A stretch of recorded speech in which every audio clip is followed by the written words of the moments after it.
Ada soalan tentang rukun, syarat iktikaf serta sunat-sunat. Saya jawab secara ringkas.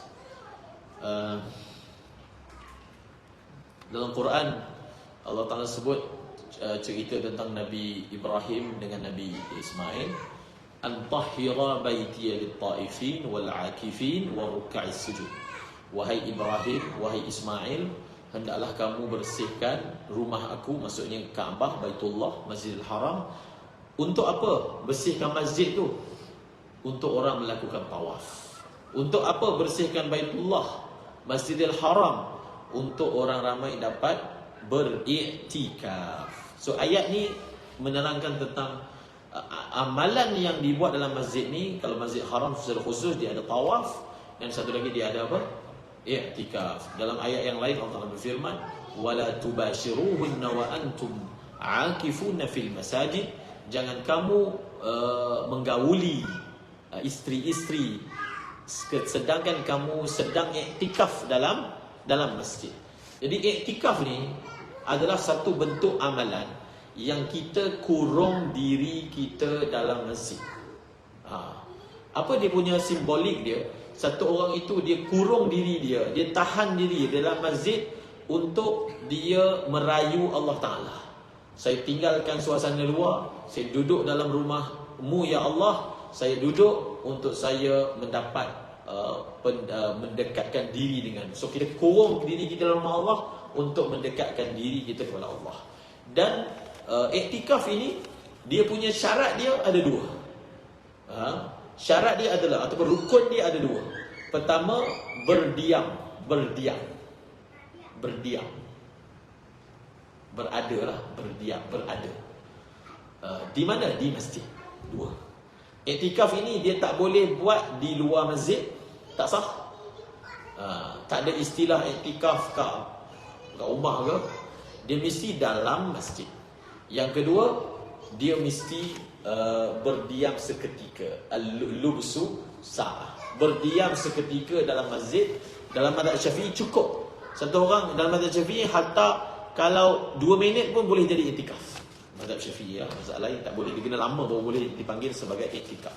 Dan iktikaf itu antara rukun dia lagi niat. So kita kena ada niat dan kita kena ada perbuatan. Niat dia adalah nawaitu bi'iktikaf. Perbuatan dia adalah beriktikaf, berdiam di dalam masjid. Kalau dua ni ada, barulah orang itu dikira iktikaf. Kalau saya masuk dalam masjid tapi tak ada niat iktikaf, walaupun saya duduk berhari-hari, saya tak dapat pahala iktikaf. Tak dapat apa-apa. Biasalah kita terlalai, terlupa kan, rugi. Masuk masjid tak niat iktikaf, tak dapat pahala iktikaf. Padahal duduk dah berjam-jam dah. Benda tu dilupakan oleh syaitan. So dua. Dan iktikaf ini kita boleh buat secara sunat dan kita boleh buat secara wajib. Secara wajibnya orang tu dia nazar. Contohnya, saya nazar akhir Ramadan ni saya nak iktikaf 10 hari dalam masjid. Jadi kalau satu orang tu dia bernazar macam tu, dia kena duduk 10 hari dalam masjid secara berturut-turut kalau dia niatkan. Dan iktikaf ini adalah sunnah Nabi SAW. Bila Nabi iktikaf 10 hari akhir Ramadan. Amalan beriktikaf ni dekat negara kita tak masyhur. Kalau kita pergi India, Pakistan, Bangladesh ni, benda tu dah umum. Pergilah mana-mana masjid pun 10 hari akhir penuh orang. Orang iktikaf ni memang tak keluar dah. Iktikaf yang sempurna, kita masuk masjid 10 hari tak keluar sampai raya. Itu iktikaf sempurna. Iktikaf yang kita dah buat ni masuk betul, habis banyak keluar, itu biasa, itu iktikaf juga. Iktikaf yang Nabi buat 10 akhir Ramadan, Nabi masuk, macam contohnya mulai iktikaf 21 kan, Nabi masuk 20, masuk dan iktikaf malam raya baru tinggalkan masjid. Itu iktikaf yang sempurna. Di Pakistan contohnya, pergilah mana-mana masjid pun memang meriah. Dia dah ada sistem dah. Orang akan bawakan lampu. Memang 10 hari dalam masjid tak keluar.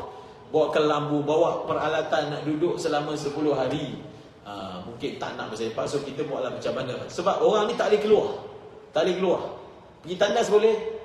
Kalau pergi tandas boleh, tapi keluar masjid untuk apa? Keluar daripada masjid untuk mandi junub boleh.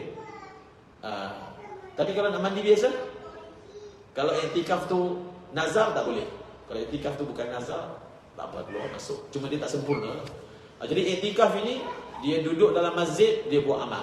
Sebab itu, orang yang nak iktikaf dalam masjid, dia kena belajar adab masjid. Mungkin tak tahulah mana tempat yang kat Malaysia mungkin ada 2-3 yang baru mula nak buat. Di Masjid Seri Betaling dah lama dah kita buat iktikaf. Jadi orang yang iktikaf, kita akan buat partition. Buat partition, dia duduk dalam partition tu.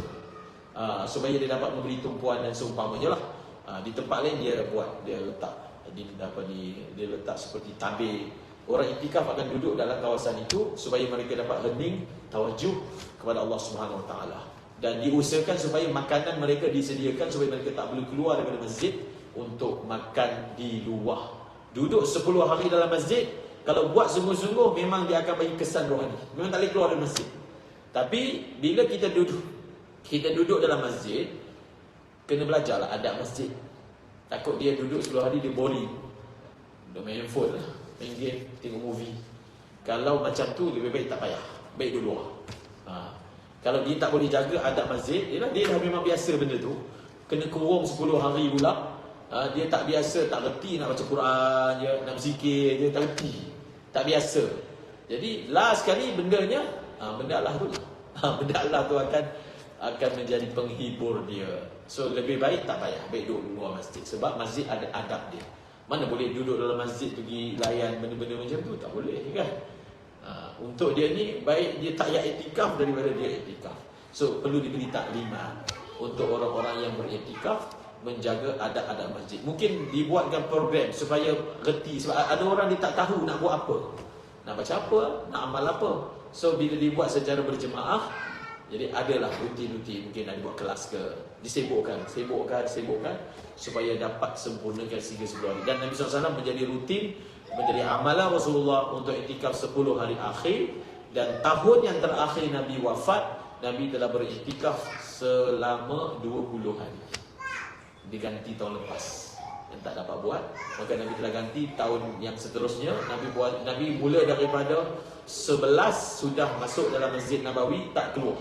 Memang tak keluar masjid, kecuali untuk qada hajat sahaja. Rumah Nabi dengan rumah Aisyah ni sebelah je. Buka pintu tu, masuk terus rumah Aisyah, iaitu makam Nabi yang sekarang. Begitu sekali Nabi tak masuk 10 hari ni, tak masuk rumah langsung. Sayyidatina Aisyah menceritakan ketika Nabi iktikaf, beliau menyikat rambut Nabi, sikat.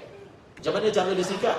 Nabi keluarkan kepala Nabi, holokkan kat pintu rumah, dan dia sikat, kemudian Nabi masuk. Maksudnya tak masuk langsung dalam rumah, hanya hulurkan kepala supaya disikat, dan Nabi kekal iktikaf di dalam masjid. So amalan iktikaf ini ada fadilat dia. Siapa yang beriktikaf satu malam akan dijauhkan daripada api neraka sejauh 3 parit.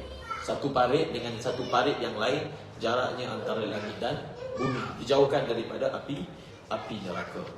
Dalam kitab Fadilat Ramadan karangan Maulana Zakaria, di situ ada bab khas berkaitan dengan i'tikaf, boleh dibaca. Dan saya sarankan, baki lagi nak dekat Ramadan 15 hari, masjid kita, surau kita, rumah kita dah boleh mula baca buku Fadilat Ramadan.